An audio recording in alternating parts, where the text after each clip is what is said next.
Les PPP au Congo. Pour financer le développement en vue du bien-être des populations, l'argent ne doit pas toujours venir du gouvernement. Il faut pour cela d'autres mécanismes pour lever des fonds autres que l'argent public, mobilisé chaque année dans le budget de l'État. Il faut des partenaires privés qui s'associent à l'État pour réaliser des projets de développement. C'est ce que l'on appelle le partenariat public-privé. En réalité, le Congo expérimente déjà, depuis quelques années, ce mécanisme de financement innovant. Plusieurs projets ont été réalisés dans le pays avec l'apport des partenaires privés, étrangers notamment. C'est le cas du port autonome de Pointe-Noire, dont le terminal à conteneurs dans son envergure actuelle a été construit grâce à d'importants investissements, estimés à plus de 570 millions d'euros, apportés par le groupe français Bolloré, dont l'expérience en matière d'infrastructures portuaires est reconnue sur le continent et dans le reste du monde. C'est donc suite à ce partenariat que le Congo détient aujourd'hui l'un des ports les plus importants en Afrique. Le port autonome de Pointe-Noire a d'ailleurs récemment célébré son 1000e conteneur sur le quai. C'est aussi le cas des aéroports de Brazzaville, de Pointe-Noire et d'Olombo, construits par l'État congolais et dont la gestion a été confiée à un partenaire privé qui apporte considérablement son expertise. C'est l'AERCO, une société qui a injecté d'importants financements pour garantir la viabilité des infrastructures.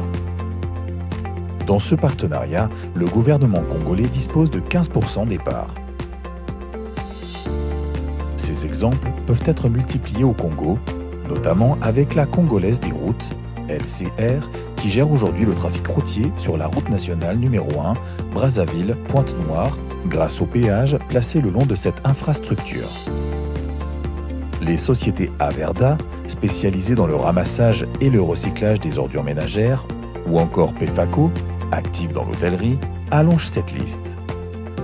Et ce n'est pas tout. À côté de ces modèles de projets de partenariat public-privé au Congo, les autorités ont érigé au nord de Brazzaville un complexe industriel et commercial à Maluku. Ce site est le fleuron des zones économiques spéciales, construit et équipé par le gouvernement. Aujourd'hui, avec quelques aménagements, Maluku, qui compte une douzaine d'usines, peut être remis clé en main à des partenaires privés, nationaux ou étrangers pour exploitation. Crystal Venture, une holding rwandaise, s'est engagée à y investir quelques 200 millions de dollars. C'est donc pour permettre au Congo de tirer le plus grand profit de ce mécanisme de financement que le président de la République, son Excellence Denis Sassou Nguesso, a tenu à ce que cette vision aille jusqu'au bout et devienne un outil pour le gouvernement. Avec son Premier ministre, Anatole Koliné-Makosso, le chef de l'État, en créant en mai 2021 un département ministériel dédié au partenariat public-privé, a tracé un nouveau chemin par lequel le Congo peut bénéficier d'un accompagnement par des entreprises privées dans ses projets de développement. Depuis sa nomination à la tête du ministère de la Coopération internationale et de la promotion du partenariat public-privé, Denis Christel Sassou Nguesso reste dans la vision et suit le fil rouge. Plusieurs rencontres ont été organisées à l'étranger avec des partenaires privés.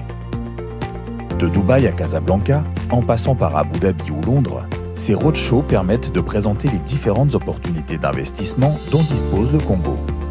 Ainsi, les hommes d'affaires et les autres patrons de sociétés privées sont mis au parfum de ce qui est possible de réaliser dans le pays.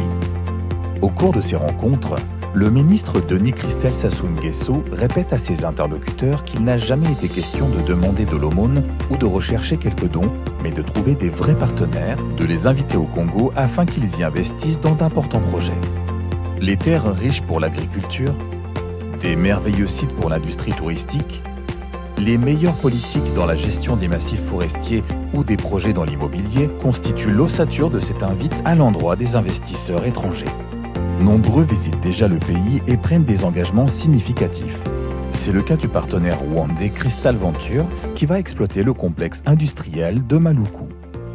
Les entreprises privées nationales ne peuvent et ne doivent pas rester en marge de la nouvelle démarche partenariale proposée par l'État. Bien au contraire, il faut les encourager à s'impliquer davantage dans le développement du pays. Dans cet élan, le gouvernement a opéré de nombreuses réformes sans pour autant les considérer comme exhaustives pour contribuer à l'amélioration du climat des affaires qui est un préalable. Entre autres actions importantes, le gouvernement travaille à la création d'un cadre juridique et institutionnel pour permettre le développement efficient et sécurisé des investissements en partenariat public-privé. Il reste encore beaucoup à faire et les ambitions légitimes du gouvernement nécessitent des gros financements, notamment pour la mise en œuvre du Plan national de développement PND. Il ne faut donc pas baisser les bras.